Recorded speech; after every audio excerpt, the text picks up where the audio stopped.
The U.S. Senate has until the end of next week to pass the White House's $9.4 billion rescissions package, which formalizes many of the DOGE spending cuts to foreign aid and public broadcasting.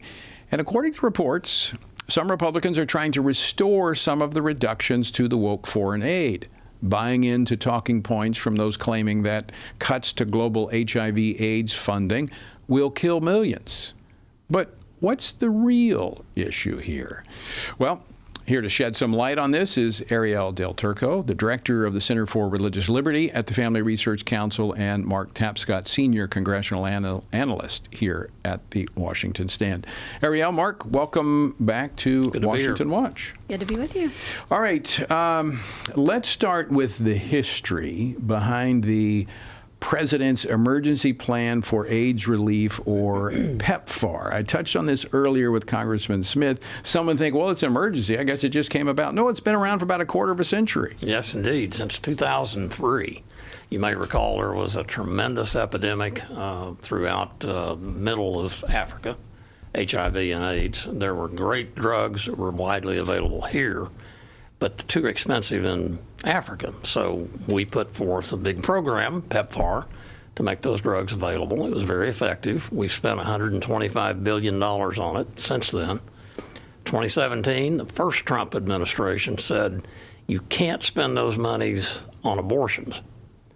2021, Joe Biden said, yes, you can, and that opened the doors.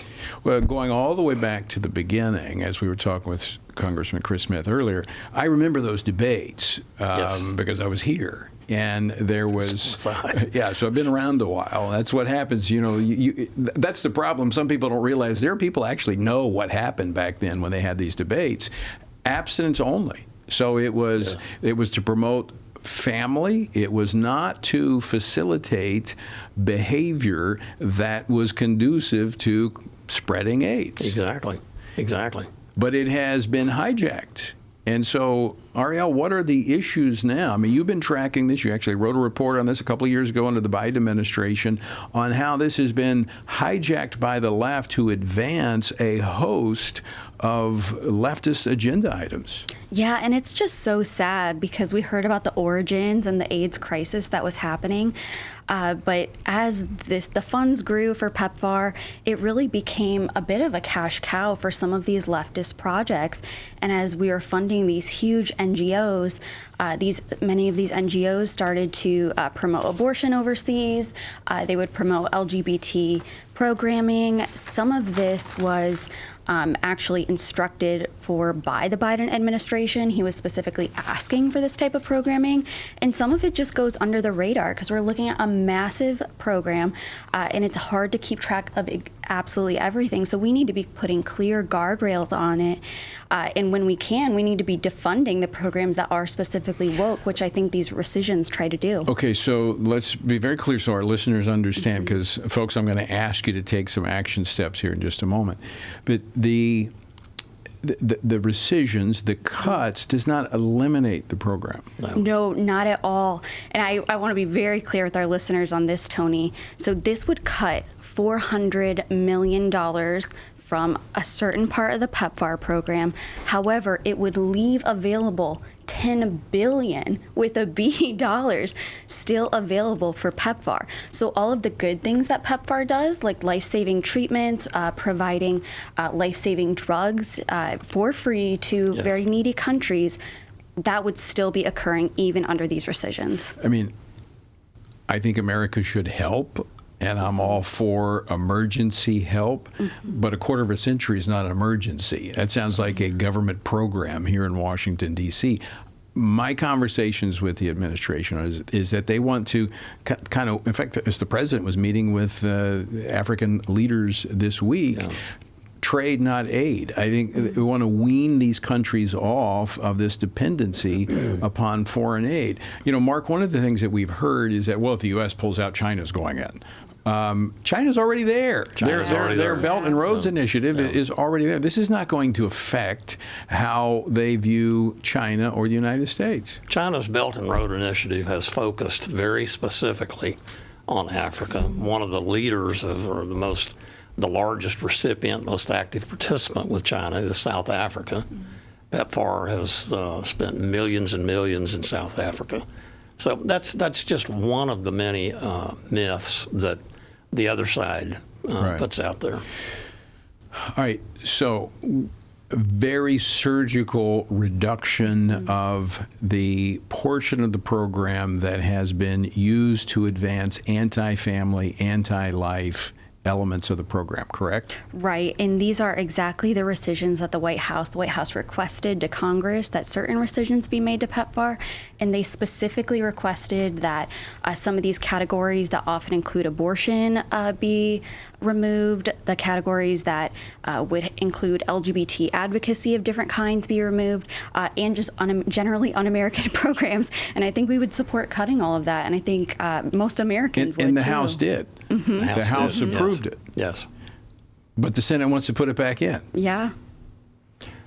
What's going on here? Well, some senators think they want to put it back in, mainly Senator Collins from Maine, maybe Senator Tillis from North Carolina, maybe a couple of others. I was speaking with a conservative senator last night who said that he doesn't think they'll be able to get it passed unless this is amended to restore the cutting of these woke policies. I'm not so sure about that. Go ahead, Arielle. Yeah, well, we have to remember that many of these NGOs that get the grants from PEPFAR, they have enormous budgets. So they are fighting very hard right now, and they're communicating to senators in a way that I think is dishonest, basically scaring them into thinking that lives are going to be lost in Africa if these funds are cut, and that's simply not true. So, folks, you can weigh in on this. You can text the word PEPFAR. Now, let me spell that for you because it's one of those Washington, D.C. acronyms. PEPFAR, PEPFAR. That was the Presidential Emergency Plan for AIDS Relief. Yes, 25 years ago it was an emergency. Today I guess it's still emergency. Text the word PEPFAR to 67742, PEPFAR to 67742. You'll get a link. That link will help you get to your two senators to tell them, don't fund the left's woke anti-left, anti-life, anti-family policies in this program. Now, I know some would want to go further and just eliminate. I do think we have to, and I'm for that eventually, but I think we have to be prudent. These countries that are depending upon this for certain elements of health care, we created the dependency. We can't just take it out overnight, but we should take it out. Eventually, it should come out. What are some of the other arguments that are being used to suggest that, I mean, we're hearing people are going to die. And I mean, $400 million and there's $10 billion left. I mean, they ought to be thankful. Here's the choice that every senator is going to have to start making beginning on Tuesday when the debate begins. You can be funding actual help that helps people who have AIDS, or you can be funding things like $3.1 million for pastry cookie training programs for male prostitutes. That's the kind of choice. I don't think I want to eat those cookies. So let me ask you, well, I don't know, I threw myself off there. Let me go to you, Arielle. I'm sorry. Okay. Russell Moore, the editor-in-chief of Christianity Today, told a writer at The Atlantic that PEPFAR should be an easy call for evangelical Christians. He said, quote, "It affirms human dignity and the sanctity of life in ways easily within the reach and responsibility of our country. It is hard to know whether the glee for destroying one of the most effective and successful moral reforms American evangelicals have ever supported is more sadism, cruelty for cruelty's sake." I mean, where's he coming from? Yeah, that's such an accusation. I would respond that it's not compassionate at all to support a program that we know has cost the lives of unborn babies in Africa. Unnecessarily. Yeah. Unnecessarily. Yes. The CDC revealed recently that at least 21 unborn or babies were killed via abortion, paid for by PEPFAR in Mozambique, and that's just the tip of the iceberg of what we know about. Yeah. Right. There must be more. And we know many more organizations that PEPFAR has funded has promoted abortion overseas to these countries where they don't have a strong culture of abortion to begin with. Well, exactly. This is, I was talking about this with Chris Smith earlier, is that I have personally, and I know Chris has many, many more, spoken to ambassadors and others who are so tired of being strong-armed by the U.S. government to receive foreign aid. They have to change their policies on life and on human sexuality, and PEPFAR is just another, sledgehammer for them to use. A lot of the PEPFAR funds even go to efforts by these NGOs in those countries to persuade them to change their pro-life laws. Yeah, they're funding these NGOs. So, I can see why they become irritated. It's not just talking from our ambassadors. So, okay. People we put there. Right, so let me go back to my earlier question. Yeah. There are Republicans who want to restore these. I mean, this is even a haircut. I mean, $400 million out of $10 billion is nothing. Yeah. But they want to restore it. And here's, Mark, why I believe this is the case. Now, some of them don't really care about the issues we care about, but here's the bigger issue, is that they don't want to face a narrative in their reelection that you cut PEPFAR and that, children in Africa are dying because you cut PEPFAR. Am I right? Absolutely. But my suggestion to them is they will face that kind of argument in any case. Their choice is, are you going to fund actual help for AIDS victims, or are you going to fund this kind of stuff? Well, when you look at the fact that we are approaching $37 trillion in debt, the issue is going to be, are you going to, so at some point there's going to be some politicians that are going to have to answer the question, are you going to save this country or let it go down the tubes because of the money that you're spending irresponsibly? And this is an example of how a good program, I would say the merits of this when it started, the intentions were good. Of course. But programs in Washington, D.C. never go away, and they morph over time to become a vehicle for the professional NGOs that make money. Let me just say this. FRC has never received any government grants or government money. We're all privately funded, so I can say this without hesitation, that there are it's a cottage industry. Actually, it's more than the cottage industry. It's a huge industry. It's a complex, industrial complex on government money. At some point, we've got to demand maturity in our government to say we cannot keep doing this. Yeah. I have to say, I've talked to a number of folks in the Senate today.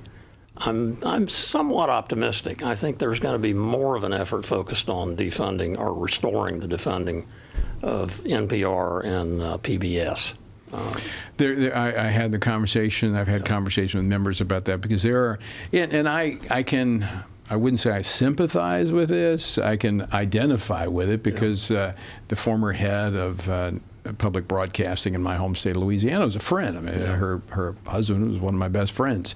Not that I agree with it, but there's relationships, and that's where it gets difficult sometimes at the state level. Yeah.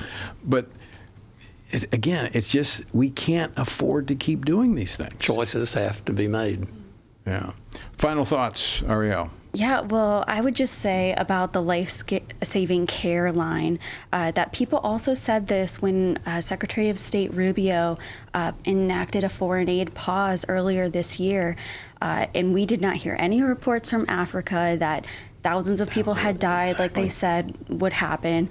We didn't hear reports that anyone had died. So I think we're really undermining these countries' ability to take care of themselves. We're underestimating them when we're saying that, oh, without this $400 million, you guys are all going to die. That's just not true. And these countries have learned a lot. As the PEPFAR program has been enacted in their countries, these people have learned how to treat PEPFAR for themselves. We need to allow them to take ownership of this. Arielle, Mark, thanks so much for joining us.